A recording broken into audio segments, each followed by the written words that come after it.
Саламатсыңарбы балдар? Бүгүн биз Манас кыргыз рухунун туу чокусу деген темада сабак өтөбүз. Ооба, Манас кыргыз рухунун туу чокусу. Бул пикир кыргыз элинин башка рухий байлыктарына салыштырмалуу айтылып, эпостун туу чокуда баарынан бийик турганын тастыктайт. Ошону менен бирге Манас миңдеген жылдарга саймаланып калган кыргыз жаны. Аны адабий мурас деп атоо пастык кылат. Аны эпос деп да атоого сыйбайт.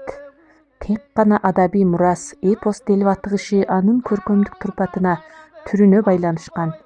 Эгерде анын ички маани жайын, мазмун маңзын аңтара келсең, четинен эле түйүнчөк болуп түйүлгөн улуу сырды чубап кирсең, анда Манас улуу нарк, улуу педагогика, улуу эрдик, улуу сулуулук, улуу ыйман ызаат, улуу сүйүү, улуу сөз, улуу тарых, улуу намыс, Манас улуу жол, улуу мектеп, улуу ыр, улуу толго жана улуу санаа. Ал ушунун баарын өз ичине камтып турат.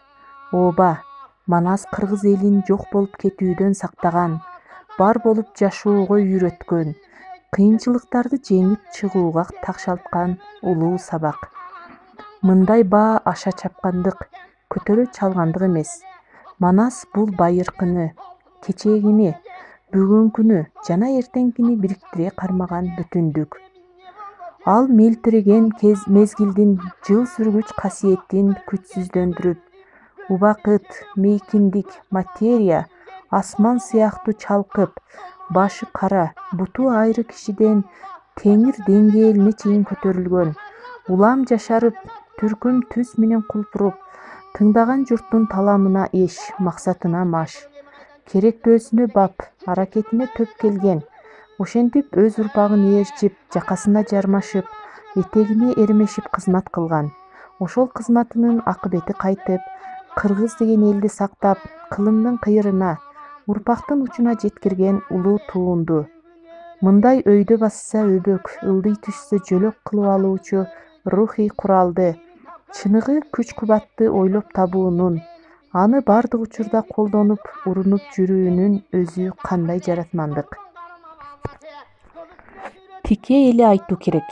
Азыр Манаска Гомердин Илиадасы менен Одиссеясына салыштырып баа берүү эскирип калды жана өзүнүн 20 эсе кичинелик кылган чыгармага салыштырууга көнүмүш боюнча өнтөлөп жабыштыра берүү Манасты бөксөртүп көрсөтөт. Кыргыз элинин таланттуу уулу, философия илиминин доктору Асанбек Табалдиев мынтип жазган: эгер биз Саякбайдын талантын Гомер менен аныктасак, эмне үчүн Гомердин талантын Саякбай менен аныктоого болбосун? Саякбай Гомерсиз эле пайда болду. Анысы кандай? Манас үчилтиги да Одиссея менен Илиадасыз эле пайда болгон жана алардан 20 эсе чоң залкар туунду. Демек, тараза таштын кайда ооп турганы бул жерде өзү эле көрүнүп турат.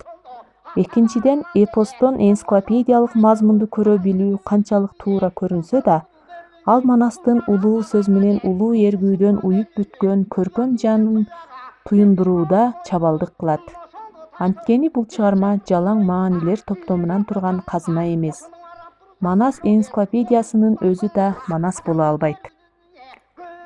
Ошентип кыргыз рухунун туу чокусу болгон Манас бул элибиздин жүзү, ажары, нечен жүздөгөн жылдарды кечип, ичен заманды аралай чаап, алардын саясында жашаган кыргыз калкынын ой санаасын, тиричилик өзгөчөлүгүн, нечендеген өнөр асылдыктарын, кунарлуу улама окуяны, наркты сиңирип алып, келечекти карай, кызыл бороон кыр менен, кыйкырык, чуу, сүр менен куюндай жүрүп отурган, сел болуп аккан, бүркүт болуп шаңшыган, каркыра сымал кыйкуулаган кыргыз жаны. Бул өлбөстүккө өткөн рухий дүйнө делген, дайыма таасир этүүчү, керектелүүчү улуу чыгарма болуп эсептелет. Улуу жазуучу Чыңгыз Айтматов таамай айткандай, Манас кыргыз рухунун туу чокусу.